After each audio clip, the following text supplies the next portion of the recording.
7h52 em Campos, de volta com o Folha no Ar, primeira edição, e hoje recebendo aqui sempre com muito prazer o nosso polivalente, o nosso especialista aí em nos socorrer aqui com as informações corretas e também os esclarecimentos necessários para que a gente forme uma opinião e entenda de fato o que está acontecendo. E o assunto do momento, além, é claro, né, de Covid-19, da pandemia, da volta às aulas, que nós emendamos até agora há pouco, mas o assunto que chama a atenção hoje no Brasil inteiro é o debate sobre a legalidade da prisão do deputado federal Daniel Silveira, preso na terça-feira à noite, quando mantinha ainda em suas redes sociais postado um vídeo com ataques aí diretos ao Supremo Tribunal Federal, STF, e ainda fazendo apologia ao ato AI-5.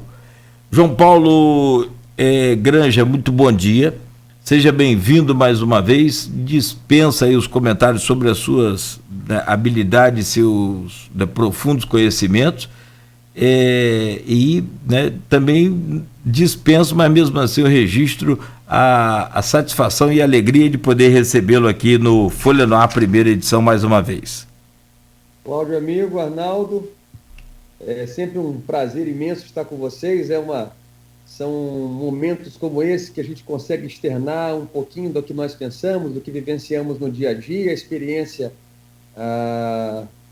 em direito, as análises que nós já costumamos fazer. E assim, eu digo que o veículo igual a Folha, que confere espaço para todos e consegue permitir ao ouvinte que forme sua convicção, que consiga, a partir dos elementos que vocês trazem, primeiro compreender aquilo que o cerca e depois formar a opinião que melhor se encaixe no seu ideal. É raro se ver por aí, de fato, por isso que a Folha da Manhã é líder em audiência, e fora a equipe qualificadíssima que se encontra às frentes das câmeras e também por trás das câmeras. É uma honra para mim. João, eu sempre vou te receber aqui também, né? Sei que participa com a gente de cobertura de política e qualquer momento de desespero a gente liga para você, né? Mas dessa vez a gente vem tratar de um tema jurídico, justamente. Sim. Um tema específico jurídico, que é essa questão, não que a gente vai falar sobre outros assuntos que acabam esbarrando, como já falamos, né? Mas a pauta principal, como o Nogueira falou, é um assunto que está em destaque em todo o noticiário nacional, que é a prisão do Daniel Silveira. Talvez, João Paulo, a gente vai até falar sobre isso lá na frente, ele tenha conseguido o que ele queria, né? Que era esse destaque nacional que até então não tinha. Mas antes de falar sobre isso, eu queria saber sobre a questão da legalidade dessa prisão, esse mandado de prisão em flagrante, por parte do Supremo Tribunal Federal. Isso. Você chegou a assistir o vídeo? Qual a sua análise com relação ao que ele falou e com a atitude tomada pelo Alexandre de Moraes, depois confirmado pelo plenário? Então, o Daniel já é uma figura carimbada, uma figura que já é conhecida nos bastidores de Brasília, já tem, pelas suas posições ácidas, pelas suas posições de crítica ao STF, de crítica aquilo que se opõe ao estadista Bolsonaro, aquele que em tese seria o comandante, representante do PSL, do grupo de extrema-direita do qual ele faz parte. Então, nesse contexto, o Daniel já vinha sendo investigado em outros inquéritos aqui de ataque ao STF, de incitação à população contra o STF. Então, já não é a primeira vez. Já é uma figurinha conhecida, carimbada nesse tipo de prática. Isso aí parece que de 2018 para cá foi a tônica das eleições e das candidaturas, né? Aquelas candidaturas de extrema-direita, com posições muito críticas, muito ácidas, muito enérgicas, buscando levar ao limite a liberdade de expressão e buscando colocar um tom a mais naquelas críticas habitualmente usadas em relação às instituições do país. Então, a princípio, pelo que eu vi do vídeo do Daniel, ele de fato faz xingamento sem qualquer pudor, sem qualquer, como é que eu vou dizer, limite, a praticamente todos os ministros. O único lá que, mesmo chamando de safado, de integrar uma corja, de outros adjetivos não muito polidos, foi o Fux, mas todos os demais, inclusive quanto à sexualidade, em relação ao Barroso, chamando o Fachin de safado, canalha, o Gilmar Mendes de ladrão, em tese, se beneficiar de dinheiro recebido de forma ilícita para venda de sentença, e outras práticas tantas que foram quase 20 minutos desse vídeo. E praticamente o tempo todo ele passou desferindo ofensas e agressões e, de fato, embora diga, porque um trecho lá que ele até se usa, mas eu não falei que eu queria matar o ministro. Eu disse só que eu pensei que no meu íntimo e no meu pensamento eu gostaria de dar uma surra no Fachin, até ele miar feito um gato, expressão que ele usou, sempre na hora do almoço, depois dele comer. Então, de fato, sim, expressões pesadas que estão naquele limite entre a liberdade de expressão e o abuso do direito. Então, vai ser discussão do uso do direito contra o abuso desse direito. Então, por mais que os deputados, como se verifica no artigo 53 da Constituição, eles possuem imunidades materiais, eles são invioláveis em seus votos, palavras e opiniões, mas isso tem um limite. Tem que ser no exercício do mandato, tem que ser relativo ao mandato que eles desempenham. Então, eles podem sim ter um tom de crítica, mas o uso ele se torna abuso no momento em que essas premissas são quebradas. Então, eu verifico que ali a conduta do deputado ela fica naquele limiar do uso com abuso, e por mais que eu entenda que a liberdade de expressão é uma garantia máxima, mas na vida, para tudo tem que ter limite. E não achei assim, data máxima vênia, absurda a decisão do ministro Alexandre, como também não achei absurda a validação por parte dos demais 10 ministros do STF.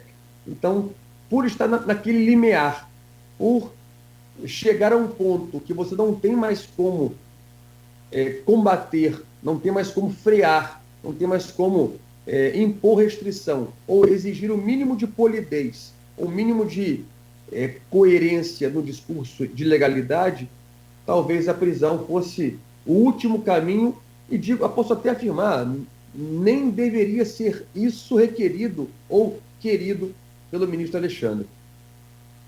João Paulo, tem uma pergunta aqui. Ontem o Roberto Shoa e o Edmundo Siqueira escreveram opiniões sobre o fato nos seus blogs hospedados aqui no Folha 1, e o Shoa faz uma pergunta aqui a você. Ele coloca: uma das minhas maiores curiosidades é com relação ao mandado de prisão em flagrante. Em quase 20 anos de trabalho nas polícias civil e federal, não tive a oportunidade de conhecer tal instrumento.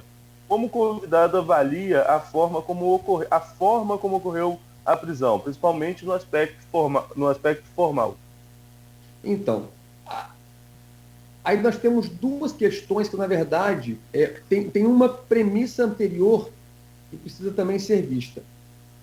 Primeiro, porque não houve requerimento de nenhum membro do Ministério Público. Então, foi uma medida dada de ofício. Ou seja, o ministro Alexandre, porque só para vocês se terem uma noção, pelo CPP, vige o princípio da inércia da jurisdição. Ou seja, o juiz não pode sair julgando todo mundo e atuando sem ser provocado. Então, de fato, talvez a primeira premissa a ser debatida é se, de fato, ele poderia atuar sem ser provocado, sem que, por exemplo, o Procurador-Geral da República o instasse a assim o fazer. Então, acho que talvez a primeira questão a ser posta é se ele não deveria, de repente, primeiro, ouvir a PGR, tendo ele conhecimento dessa prática ilícita ter sido praticada naquele dia, ouvir a PGR, para que a PGR, então, se manifestasse e aí sim conferisse a ele a possibilidade, em cumprimento, quer dizer, não violando o princípio da inércia, para que ele pudesse atuar. Então, esse talvez seja o ponto inicial da onde devemos partir. O segundo ponto é saber se configura ou não flagrante delito. E o flagrante delito, no artigo 302 do CPP, ele prevê 3 formas de socorrer. Então, diz o artigo, encontra-se em flagrante delito, 1, aquele que encontra-se cometendo o crime. Então, se alguém é preso no momento em que está atirando contra outra pessoa, ele se encontra em flagrante delito. Segunda hipótese, quando a pessoa é presa logo após o crime em circunstância flagrancial. Ou seja, aí entende-se pela doutrina o limite máximo de 24 horas para que isso se configure. E a terceira hipótese fala em logo depois, com algum elemento, após perseguição, com algum elemento que denote a prática do crime. Então, seguindo essa lógica, como o vídeo foi postado pela manhã e a prisão se deu no mesmo dia, entende-se o estado flagrancial ainda perpetuado ao longo daquele dia. Então, como é que eu vou dizer? É possível, é factível, encontra-se amparo jurídico essa prisão feita no mesmo dia em que a postagem foi feita. Porém, de fato, é de se estranhar, é algo que nós não vemos usualmente, que não é uma coisa que é comum de se ver no dia a dia, mas, em tese, haveria, sim, suporte jurídico para fazê-lo, sendo no mesmo dia em que foi postado o vídeo, e esse vídeo viralizou, esse vídeo tomou conta das redes sociais naquele dia, com milhares de compartilhamentos, com milhares de visualizações. Então, de fato, embora tenhamos dúvida a esse respeito, mas se encontra naquele limiar do que é possível juridicamente. Desculpa, Arnaldo, Sim. só para complementar, na decisão do ministro Alexandre, ele alega que a manutenção do vídeo também nas redes sociais acaba tornando o fato flagrante. Ou seja, ele postou o vídeo pela manhã, como o senhor disse, a prisão só foi à noite, como o senhor bem lembrou. Mas ele postou pela manhã e não tirou o vídeo, manteve o vídeo nas redes, o que daria, então, mais um elemento para ele efetuar a prisão em flagrante, segundo o ministro Alexandre de Moraes. Na visão dele, até esse estado flagrancial se perpetuaria enquanto o vídeo estivesse na rede social. Isso eu já acho uma forçação de barra. Aí eu já acho, como é que eu vou dizer,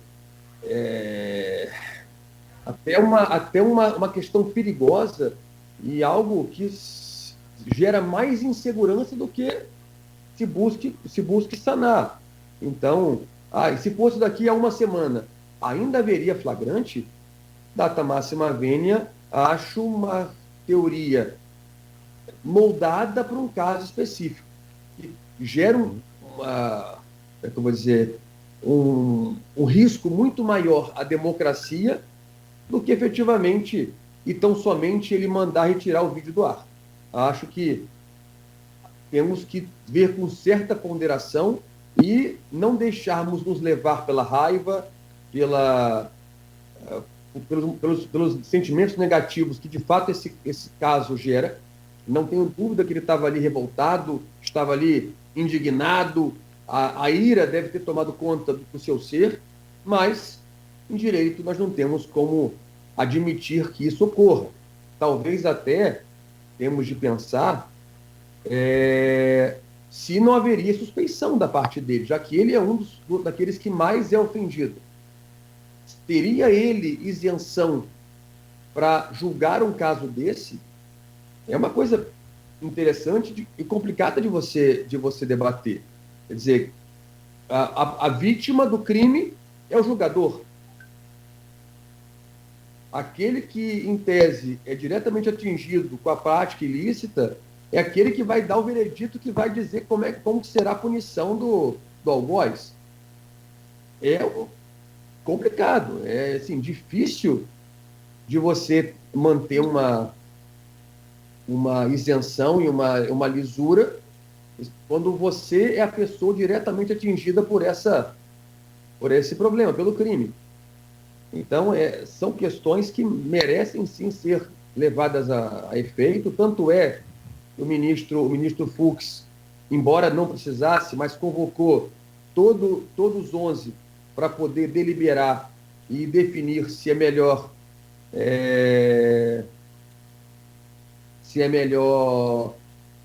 manter a prisão ou então revogá-la. E a lógica, de fato, assim, demanda digressões, e tenho certeza que se pusermos aqui um colegiado, se trouxermos mais uns 4 ou 5 advogados, talvez tenhamos 5 posições totalmente diferentes. Tenhamos, talvez, aqui um debate que também merecerá uma trilogia diante da quantidade de temas espinhosos e interessantes envolvidos. João, tem alguns comentários aqui. O Rogério Bacchini coloca, entre aspas, heranças dos homens das cavernas se manifestando no sistema nervoso, um troglodita disfarçado de parlamentar. Tem aqui também, aí desse eu queria ouvir sua opinião, o Diego Medina. Bom dia, grande abraço ao João, um grande atleta. E ele coloca, seguiu o mesmo princípio do inquérito do Dias Toffoli, mais uma vez usurpando o poder do MP. Você concorda com essa análise? Pelo Código de Processo Penal, no artigo 301, diz o seguinte, que cabe àqueles que têm por dever cumprir a lei, realizar a prisão que se encontra em flagrante delito. E, então, o juiz tem o juiz policial e outros agentes de segurança têm o dever de realizar a prisão daquele que se encontra em flagrante delito. Por sua vez, nós, cidadãos, temos o poder de prender aquele que se encontra em flagrante delito. Então, por exemplo, nós estamos na rua e vemos alguém cometendo um crime. A lei nos garante, nos dá essa prerrogativa de nós, pessoas físicas, de nós, civis, efetuarmos a prisão daquele que se encontra em flagrante delito, levando-o à delegacia para que se dê o andamento correto. Mas, de fato, o Diego, ele tem razão. O princípio da inércia da jurisdição não admite que o juiz atue num processo sem ser provocado. Então, o Diego, que ele colega, amigo de CrossFit, um dos atletas da ida de Campos, figura expoente, e além de ser muito culto. Então, de fato, está coberto de razão, e são essas brechas que são criadas, são essas permissões que são feitas que nos deixam um pouco ressaltados, um pouco ressabiados, por conta desse precedente perigoso que se cria. Agora nós não sabemos mais qual o limite, em tese, da liberdade de expressão. Nós não sabemos, por exemplo, se as palavras de outros tantos deputados que, determinando o fechamento do STF dizendo que o STF não serve para nada, que o STF é um órgão que julga por conveniência. Então, já vimos, por exemplo, o nosso presidente da OAB, o Adi Damos, advogado do Lula, dizer que o STF tem que ser fechado, o Frota e outros tantos deputados que se insurgem contra o STF, em tese exercendo a liberdade de expressão, que foi, assim, vou dizer, posta no artigo 5º como garantia suprema, como cláusula pétrea, de forma irrevogável, e aí nós temos que aferir se haveria ou não limite a uma cláusula pétrea.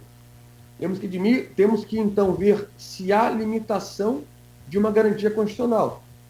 Aí então, beleza. Então, existe sim, em tese haveria limitação. Mas qual seria essa limitação? Aí que é o cerne também da discussão. Opa, então eu disse que eu pensei que mereceria uma surra, um faquinho. Tá, então, isso é crime. E se eu disser que mereceria um tapa, seria crime? Ah, mas um empurrão seria crime? Aí você começa a ter outras possibilidades tantas que nós não conseguiremos frear, não conseguiremos lidar, não conseguiremos conferir uma regra rígida de interpretação. Então, é isso que eu falo, é um precedente muito perigoso. Se, por um lado, não digo que não fosse talvez necessário, diante do extremo que foi causado. Então, de fato, o deputado Daniel, ele chega ao extremo. De fato, nós também temos casos de críticas duras, mas não ofensivas ao STF. A pergunta é, e no meio desse caminho, o que fica como crítica dura e o que fica como excesso? O Alcebiades aqui, Alcebiades Alec, eu acho, ele até comentou sobre as vacinas também, mas na hora eu não consegui falar, ele destacando que o Brasil é um dos 10 países que mais vacinou. Mas nós chegamos a falar sobre isso, que o país estava avançando na questão da vacina. Mas ele traz aqui... Está em sexto, eu não sei se eu... eu não tenho certeza quanto ao número também. O Alcebiades, ele coloca, bom dia, 2 pesos e 2 medidas. O Roberto Jefferson, ex-deputado, ex-presidente do PTB, um nome que revelou o mensalão e hoje é visto como um arauto da moralidade por alguns, né? Mas enfim, aí é crivo meu. Mas enfim, Roberto Jefferson chama esses ministros de bichas, safados, Xandão, advogado do PCC, e não fala nada. Será por quê? E depois ele comenta. No caso das fake news, a PF concluiu que não há crime. Alexandre de Moraes mantém o processo que ele mesmo investiga, julga e manda prender. O fato do Daniel ser deputado, como ele colocou aqui as críticas do ex-deputado Roberto Jefferson, o fato do Daniel ser deputado ter um peso maior do que os comentários de outras pessoas? Me parece, Arnaldo, eu acho assim, me parece que a lógica do STF foi punir aquilo que se entende como excesso. Então, de fato, aí é como se virasse para o Daniel, olha, Daniel e demais que achem que a liberdade de expressão não tem limite. Aqui é o limite. Me parece um recado, me parece uma ideia de colocar um freio, uma ideia de tentar mostrar para a população que tudo, mesmo as garantias fundamentais, tem limite. Então, concordo que, de fato, adotou-se pesos diferentes para casos que me parecem similares. Roberto Jefferson, o Adi Damos, o Frota e outros tantos que externaram seu descontentamento com a atuação judicante do STF. E aí, a questão aonde poderíamos, quer dizer, o que poderia ser feito, qual seria o órgão acima do STF que poderia dirimir quem está com a razão? Então, esse que é o grande detalhe. Por mais que nós tenhamos três poderes que são independentes entre si, mas, embora harmônicos, mas nós temos um poder que se sobressai em relação aos demais, que é o Poder Judiciário. Então, a palavra final sempre vai ser do STF e não existe nada acima dele que possa, em tese, coordenar ou dirimir eventual conflito entre, por exemplo, o Judiciário e o Legislativo. Então, hoje nós ainda teremos sobre essa questão 2 capítulos. Primeiramente, nós teremos uma audiência de custódia do Daniel com o próprio ministro Alexandre. Então, ele vai entrevistar, quer dizer, é uma audiência com os dois e os advogados dele, do Daniel, em que ele vai verificar se a prisão é necessária ou não. Aí, como se vê na prática, né? Vai dar um estouro do Daniel, como falam nossos pais, né? Vai passar um sabão no deputado e ver se ele se emendou. Em tese, se o deputado, ministro, peço perdão, foi uma fala no excesso, eu ali estava no calor da emoção. Se contemporizar, se o deputado Daniel fizer uma meia-culpa ali e, em tese, colocar panos quentes sobre o assunto, creio que ele será solto hoje. Em seguida, teremos a votação por parte da Câmara dos Deputados, que, por maioria absoluta, vai decidir pela manutenção ou não da prisão. Então, ainda hoje, teremos capítulos sobre o assunto. Essa votação na Câmara só acontece se a prisão for mantida, então, na audiência de custódia. É a única hipótese. Nós temos ainda, quer dizer, estava aqui lendo o Globo aqui, a Folha, nós temos ainda, a princípio, o julgamento dele pelo Conselho de Ética, que poderá também, com a maioria absoluta, ensejar a cassação de seu mandato. Então, fala-se, inclusive, num acordo, né, João Paulo? Num acordo de que o Alexandre de Moraes possa relaxar a prisão e que o Conselho de Ética puna como se fosse um exemplo aos demais parlamentares, né? Assim, não acredito sinceramente em cassação. Eu acho que hoje o Centrão e a direita estão muito fortes, muito unidos. O Lira na presidência é um exemplo disso. Então, não acho que a esquerda possua força para poder cassar o mandato dele. E não acho que a esquerda tenha força para poder mantê-lo preso. Acho que o Centrão e a direita têm condições e têm número para poder resolver isso. Porém, estão todos incomodados com esse excesso. E, de fato, acho que o Conselho de Ética há de intervir e dizer, olha, de fato você está errado, vou lhe dar uma advertência inicial, a próxima você perde o mandato. Acho que essa meio que a lógica que vai ser adotada. Tem a pergunta aqui do Maurício Batista, acho que é a pergunta que estava planejada lá para o final do bloco, mas o Maurício, como é um ouvinte assíduo, né, merece aí a gente trazer já a pergunta dele. O Maurício pergunta se você acha que o deputado vai ser absolvido pela Câmara. Qual a sua opinião sobre caso vá para o julgamento da Câmara? Pelo seu posicionamento aí sobre a força do Centrão e da direita, né? A tendência hoje é essa. Nós temos uma minoria que integra a esquerda na Câmara dos Deputados.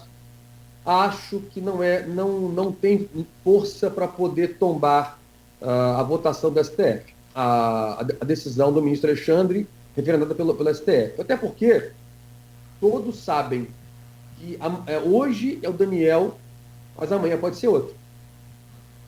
Se por um lado a Câmara dos Deputados, em mantendo a prisão, se enfraquece, por outro lado, em tombando a prisão, cria um embate sério com o STF. Então é aquela dualidade, aquela difícil decisão a se tomar. Se correr, o bicho pega; se ficar, o bicho come. Esse rapaz conseguiu criar um mal-estar entre os poderes impressionante, né?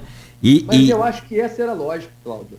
Acho que, de fato, a missão dele era essa. A missão dele era levar o STF a tomar uma posição contra a Câmara, na esperança de que a Câmara vá contra o STF e aí inicie uma certa ruptura, um desgaste, pelo menos, aliás, do judiciário legislativo. Aliás, rapidamente, interrompendo o senhor, peço perdão, mas ele disse numa resposta rápida, assim que estava sendo preso, ainda em Petrópolis. Eu vi. Só estou confundindo, se é em Petrópolis ou se é no Rio, na chegada do IML, que ele disse, o que o senhor espera da Câmara amanhã? Ele disse, vou ser absolvido, vou ser solto. Sim. Então, talvez, de fato, seja uma atuação premeditada, talvez uma atuação já imbuído do propósito de iniciar essa ruptura, como ele bem exaltou nos termos da AI-5, que ele citou 2 ou 3 vezes durante a sua abordagem, e de fato foi a medida mais drástica do militarismo, que, em tese, praticamente dissolveu as demais instituições democráticas. Inclusive a própria Câmara. Inclusive a perda de mandato de deputados.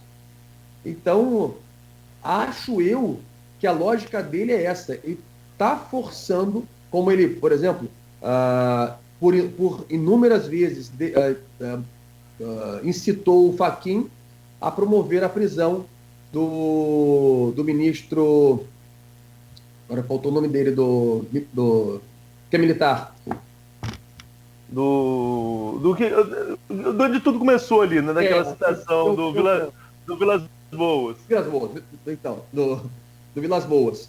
Acho que a ideia dele era, de fato, exigir ou forçar uma posição do Alexandre ou de outro ministro do STF para ele ser o vetor de uma ruptura ou um desgaste, ou pelo menos um posicionamento. Olha, quero ver na Câmara dos Deputados quem de fato está comigo, quem defende uma independência dos poderes, quem de fato busca que o STF tenha uma posição menor do que aquela que ocupa hoje.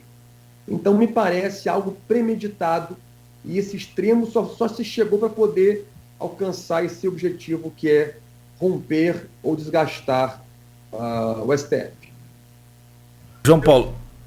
Pois não, Arnaldo? Sim, não, pode concluir. Só para fechar aqui o meu raciocínio com relação a essa opinião do senhor, e aí está se falando em entendimento, de conhecimento e de opinião também. Sim. Dá para sair dessa confusão sem arranhão aí entre os poderes? Olha, Cláudio, eu acho muito difícil.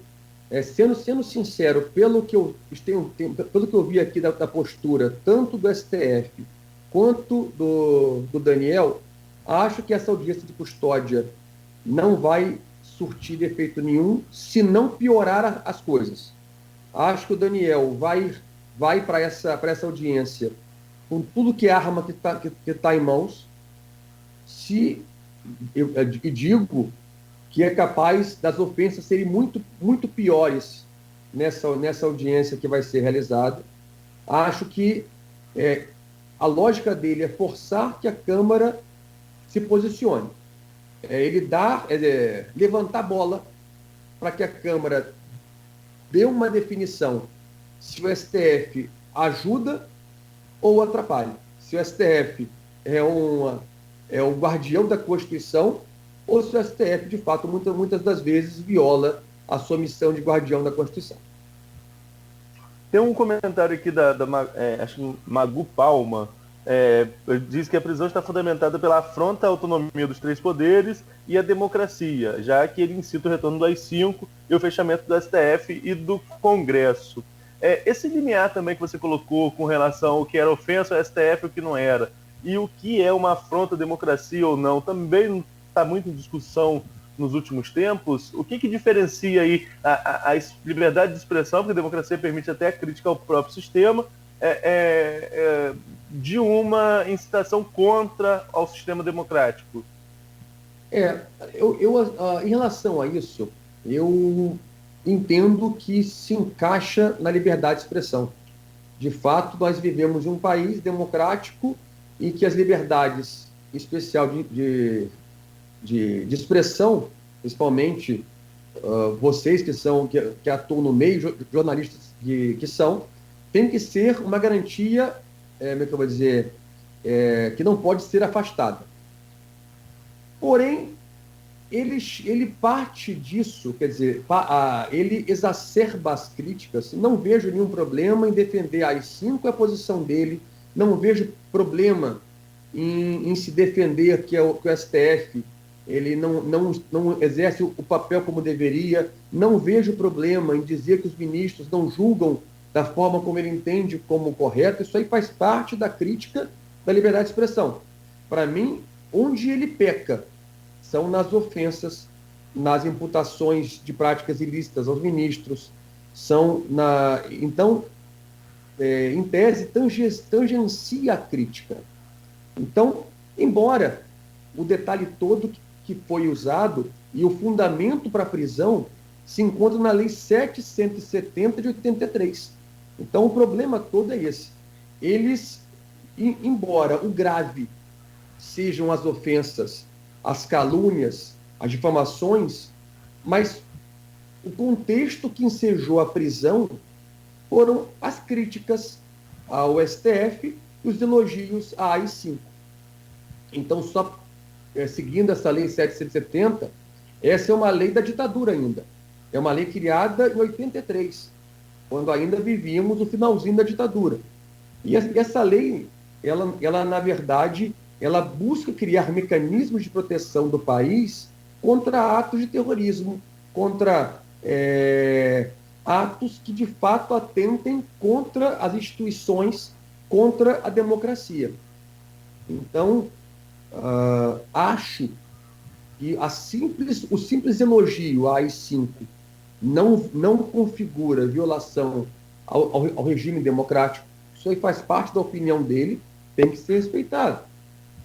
Não acho que defender, por exemplo, a destituição de ministros do STF, que saiam, que se faça impeachment dos ministros, não acho isso crime. Não acho que isso atente contra a segurança jurídica, nem contra as ordens democráticas. Mas acabou se pegando todo o contexto da obra para se justificar a prisão decretada. Certo, João, nós temos que ir em intervalo agora, né, Nogueira? Sim, sim. E eu só queria aqui registrar um comentário da Sandra Maria Teixeira sobre o assunto que a gente discutia lá no início do programa, da questão da vacinação para idosos. Ela disse que está sem conseguir agendar há uma semana. Caixa postal cheia, tente mais tarde. E que ia levar a mãe dela, que de 94 anos, com traqueostomia, para vacinar no drive-thru. Só para lembrar e para reforçar, eu não sei se ela está lá atrás nos streams, né? Porque você pode entrar e começar a assistir o programa do início. Né? Então, só para lembrar a todos, não está agendando por ligação, está agendando por WhatsApp. Né? Então, assim, para ficar mais claro, que inicialmente seria por ligação, depois houve essa mudança para o WhatsApp. Então, para ficar claro aí para todos os ouvintes que têm idosos acamados e precisam agendar essa vacinação. E aproveitando, Arnaldo, também você comentou muito bem, sugerir aí ao ouvinte que tente um agendamento pelo WhatsApp para evitar o sacrifício de, né, essa locomoção aí da mãe dela, que já tem 95 anos, ainda tem traqueostomia e gastrostomia. Quer dizer, se puder evitar, né, tenta agendar por WhatsApp, se não conseguir. São 8h31 e se é possível emitir uma opinião, a coisa já passou já elevou o nível. O caso agora não é só a questão da prisão ou libertação do deputado, é o relacionamento entre as instituições, como que fica daqui para frente, né? Aliás, o que já vinha meio que estremecido desde aquelas ataques lá com fogos de artifício, aquelas coisas todas. E a Procuradoria-Geral da República, PGR, apresentou ontem denúncia contra o deputado Daniel Silveira, do PSL do Rio de Janeiro, no âmbito do inquérito que apura a organização de atos antidemocráticos no Supremo Tribunal Federal.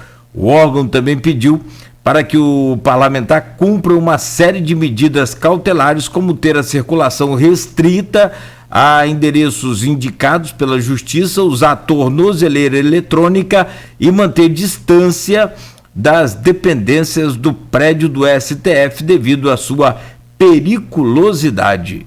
João Paulo comenta, por favor, daqui a pouco essa notícia, o PGR denunciando aí o Silveira. São 8h32, nós vamos ao intervalo comercial, voltamos em instantes com o advogado João Paulo Granja, ao vivo aqui conosco nesta quinta-feira, hoje 18 de fevereiro, oferecimento dos laboratórios Plínio Bacelar e Clínica Proteus, além de Dedumas Baterias. A Proteus, moderna empresa especializada